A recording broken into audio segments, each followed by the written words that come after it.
प्रज्वलित होते ही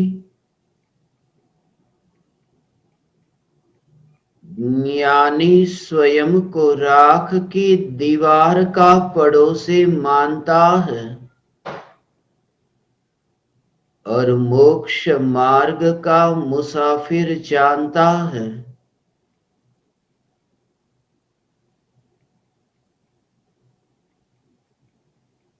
चैतन्य प्रदेश के पड़ोस में पुद्गल प्रदेश को मानता है। चैतन्य ज्योति के पड़ोस में दीपक की मिट्टी को मानता है और यह मानता है कि ज्योति धुआं नहीं है। धुआं ज्योति से प्रकाशित होता हो, मगर उस प्रकाशित होने के काल में, धुआं प्रकाशित होने के काल में भी यदि रुचि ज्योति की है तो भले ही धुआं प्रकाशित हो, मगर दृष्टि ज्योति पर ही टिकी रहती है। यही प्रज्वलित ज्ञान दीपक की पहचान है कि प्रति समय चित्र विचित्र ज्ञेय ज्ञान में झलकते होने पर भी ज्ञानी को ज्ञान का स्पष्ट स्वच्छ यह दर्पण ही दिखाई देता है। यह ज्ञान ज्योति की सत्ता का दर्शन होता है। आंख खुले या आंख बंद हो, आंख हो या आंख न हो, मगर यह जागृति कि ये प्रतिबिंब कहाँ है, यह ज्ञान दर्पण में और ज्ञान दर्पण की स्वच्छता में। ये कोई पर पदार्थ नहीं और पर पदार्थ के लक्ष्य से उत्पन्न होने वाले विकारी भाव नहीं। आज तक ये चैतन्य स्वरूप को समझे बिना धोखा खाया। धोखा ये खाया कि विकृति से छूटना है, विकृत चित्त से मुक्त होना है, संसार के बंधन से छूटना है। मगर बांधने वाला कौन है? बांधने वाला ये विकार है। कर्मों का बंधन किससे होता है? कर्म बंधन का कारण तो विकृति है। और जो मैं मानता था कि ये विकृति, जिस विकृति के कारण कर्म का बंधन होता है, मगर जब ये जाना कि विकृति मुझ में नहीं, विकृति तो ज्ञान का ज्ञेय, विकृति ज्ञान की सत्ता के बाहर, और जो विकृति बंधन का कारण है वह विकृति ही जब मुझ में नहीं तो मुझ में बंधन कैसा? फिर ये संसार का बंधन मेरा बंधन नहीं, यहां तो ज्ञान का प्रज्वलित दीपक, यह चैतन्य ज्योति, यह ज्योति की जागृति, चैतन्य तत्व की निर्विकल्प अनुभूति, चैतन्य तत्व से पूर्व ये तत्व की अनुभूति, ये अनुभूति जहां जहां जहां ये चैतन्य चैतन्य चैतन्य ऐसा चिंतन चले, जिस जिस ज्ञेय को जाने वहां ज्ञान की सत्ता का ही अनुभव करे। जग में रह करके जग से अलिप्त होने का एक ही उपाय है कि प्रकाशित होने के काल में, ये जगत के प्रकाशित होने के काल में भी ये ज्ञान ज्योति के प्रकाश से एक समय के लिए भी ये ध्यान न हटे, ये श्रद्धा न हटे। एक समय के लिए ये ज्ञान में से हटता नहीं। यह जागृति ज्ञानी को प्रति समय है और प्रत्येक आत्मा यहां ज्ञानी है, प्रत्येक आत्मा ज्ञान का धनी है। अतः कौन बंधन में, कौन पाप में, जिसे मैं देखता हूं बस वह पापी नहीं, जिस दर्पण को मैं पापी कहता हूं वह दर्पण पापी नहीं, उस दर्पण में भी वह काली मां प्रतिबिंबित हो रही है, और ऐसे ही प्रतिबिंबित हो रही है जैसे मेरे ज्ञान दर्पण में काली मां प्रतिबिंबित होती है। बस सिर्फ इतना ही। सामने वाला व्यक्ति कसाई पंचेंद्रिय जीव की हिंसा करता है, पंचेंद्रिय जीव को मारता है, घात करता है। जब ये दृश्य तुम देखो उस समय उस चैतन्य परमात्मा में क्या ये हिंसा का भाव मिला है? क्या तुमने उसकी हिंसा के भाव के कारण स्वयं को हिंसक मान लिया? तुमने सिर्फ देखा कि वह व्यक्ति, ये हिंसा करने वाला, ये पापी, ये महाहिंसक पंचेंद्रिय का घातक। मगर जैसे तुम देखते हो कि तुम्हारे इस दृश्य को देखने के कारण तुम पापी नहीं हो जाते, ऐसे ही वह ज्ञान धन का धनी, वह परमात्मा भी उस ज्ञान में ये पंचेंद्रिय जीव की हिंसा का भाव प्रतिबिंबित होने से वह पापी नहीं हो जाता। और ये दृष्टि प्रत्येक आत्मा के संबंध में कि प्रत्येक आत्मा परमात्मा है, इसलिए क्योंकि प्रत्येक आत्मा के ज्ञान का ज्ञेय ज्ञान से बाहर ही रहता है, ज्ञान में मिलता नहीं, फासला देखता है।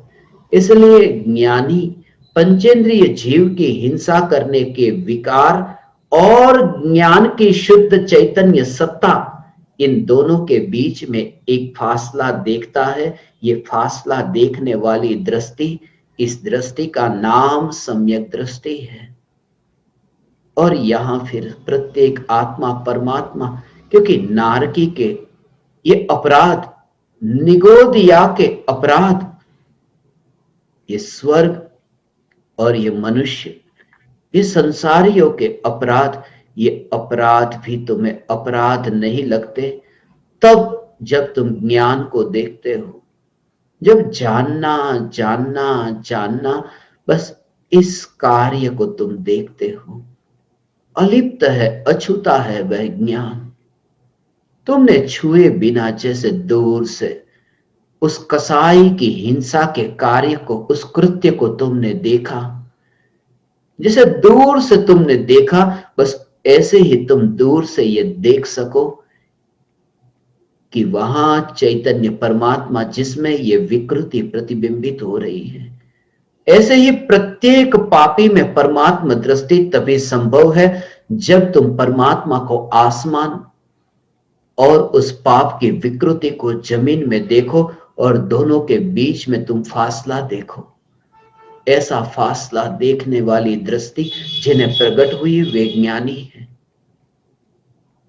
मगर यहां शुरुआत स्वयं से होती है, निज आत्मा से शुरुआत होती है मोक्ष के मार्ग की।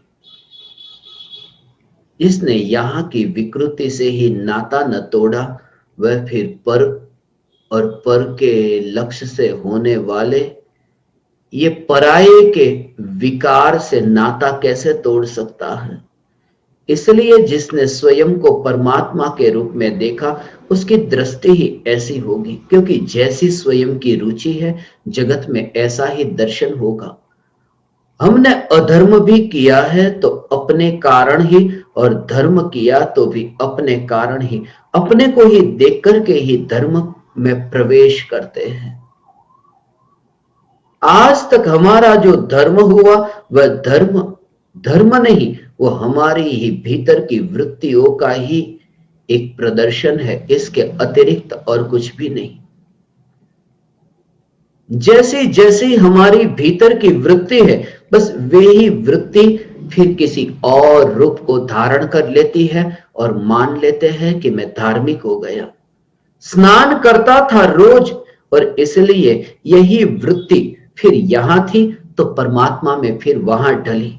यहां यदि मैं सुबह स्नान करता हूं तो फिर मेरा धर्म भी फिर स्नान में ही सीमित रहना चाहिए। इसलिए फिर मंदिर में जाकर के परमात्मा की प्रतिमा पर 2 लोटे पानी चढ़ा दिया, परमात्मा की प्रतिमा को साफ कर दिया, कपड़े से पोंछ लिया, बस धार्मिक हो गया। स्वयं का धर्म स्नान में था, पहले अपने स्नान में सुख माना था, अब परमात्मा को स्नान करा के सुख माना, मगर वहां तक तो पहुंचा ही नहीं जहां परमात्मा है, क्योंकि पहुंच कैसे सकता है तब तक जब तक यहां अपने परमात्मा में न पहुंचे। जो इतना निकट है, जो निज है, उसमें ही जो लीन न हो सका, वो दूर पराये परमात्मा को परमात्मा के रूप में कैसे देख सकता है। धर्म हमने आज तक ऐसे ही करना चाहा जैसी भीतर की मलिन वृत्तियां थी, इसलिए तो भोजन की रुचि थी, तो खुद भोजन ऐसे ऐसे मिष्ट इष्ट ऐसे भोजन से स्वयं का पेट भरना चाहा। मगर कभी कभी ये भाव आया गुरु के प्रति, गुरु की यथार्थ भक्ति हो। कैसे भक्ति हो कि मैं भी गुरु के लिए, मुनिराज के लिए भोजन बनाऊं, ये भाव भी आया।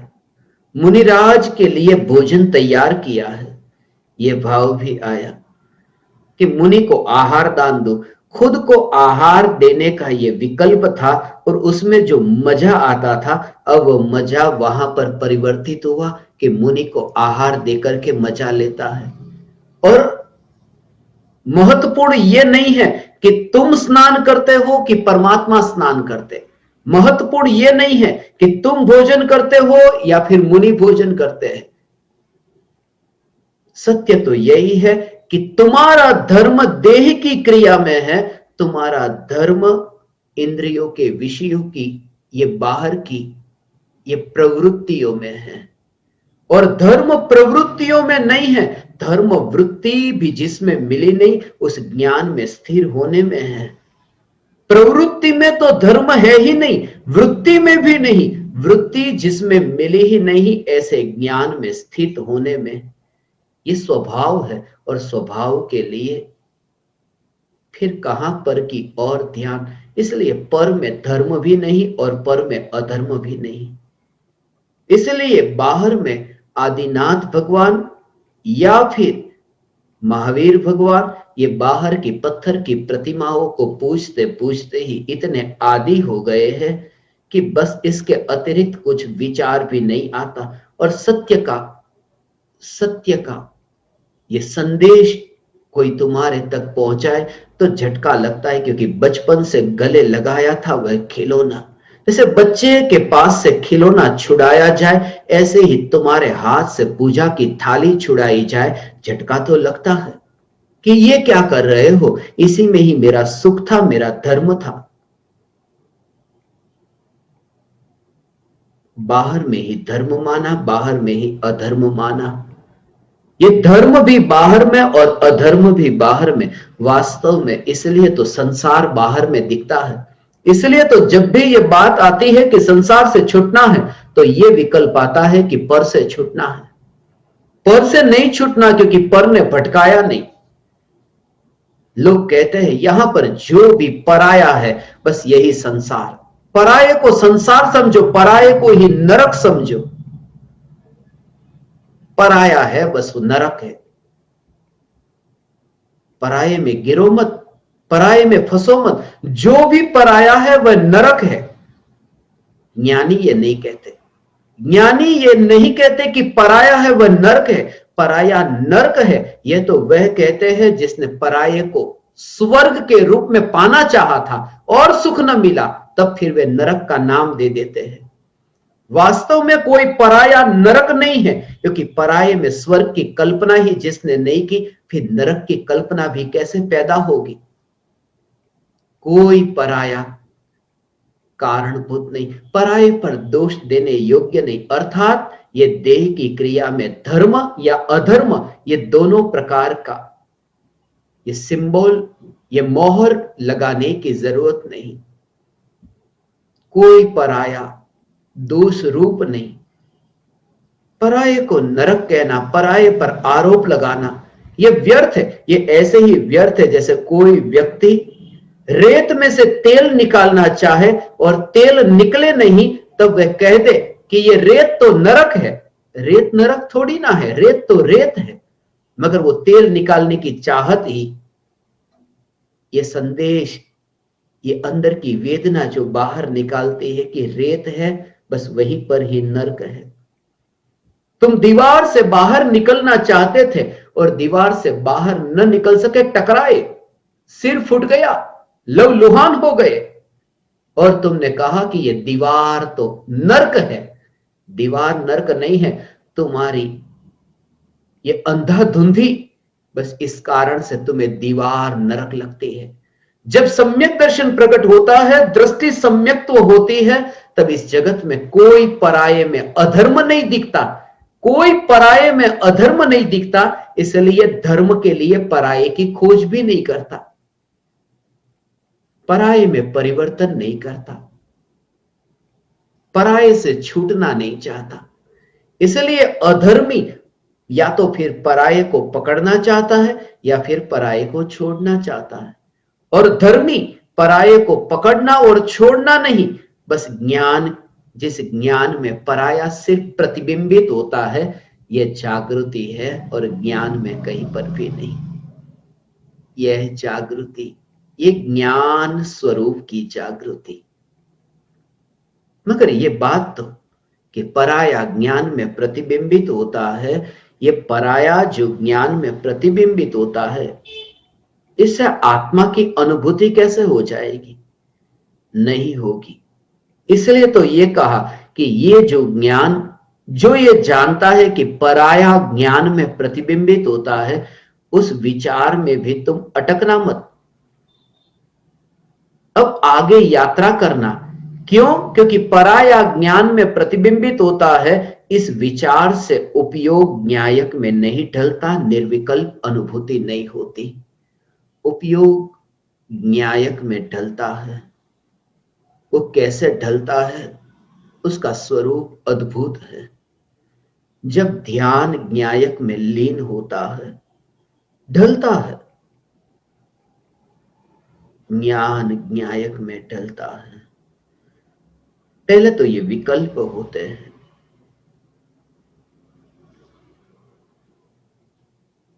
जैसे तुम्हें अभी ये भावना है कि ज्ञान का दीपक प्रज्वलित हो, मुझे आत्मा की अनुभूति हो, बस यहीं पर ही तुम्हारी भूल हो गई। तुम्हारा पूरा जोर यहां पर है। मुझे आत्मा की अनुभूति हो, मुझे शांति कब मिलेगी? यहीं पर ही तुम्हारी भूल हो गई, क्योंकि पर्याय से ही तुमने मोक्ष के मार्ग में शुरुआत करना चाहा, कि पर्याय को ही मुख्य करके धर्म करना चाहा।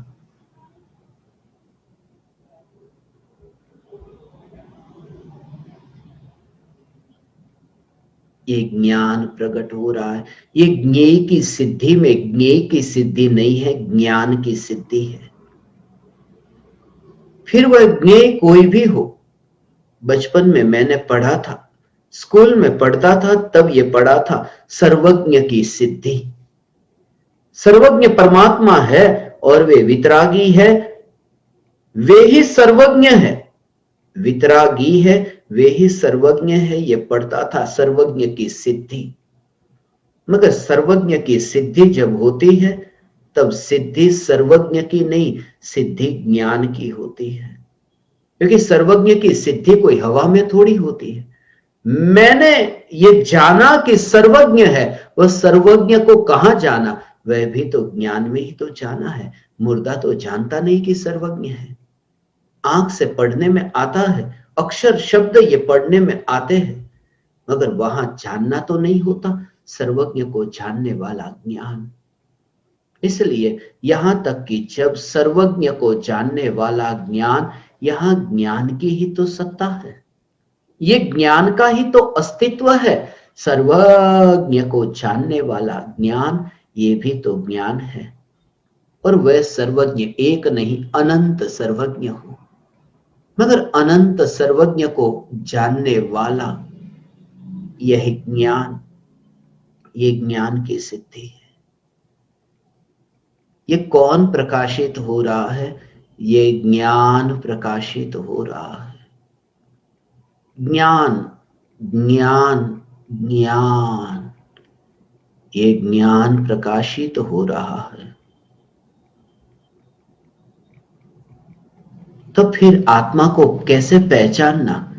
नहीं, जब तुम्हारे भीतर में ये तत्व विचार होता है कि ये ज्ञान ही तो प्रकट हो रहा है, उस समय भी ये कालिमा रहती है, उस समय भी ये विकल्प रहता है कि ये ज्ञान ही तो प्रकाशित हो रहा है, मगर उसकी तुम फिक्र मत करना। क्योंकि जब तुम्हारा जोर ज्ञान, ज्ञान और ज्ञान पर ही होगा, तब अनुभूति ज्ञान की ही होगी। फिर वो तो पीछे छूट जाएगा, क्योंकि ज्ञान की गति न्यारी है और विकल्प की गति न्यारी है।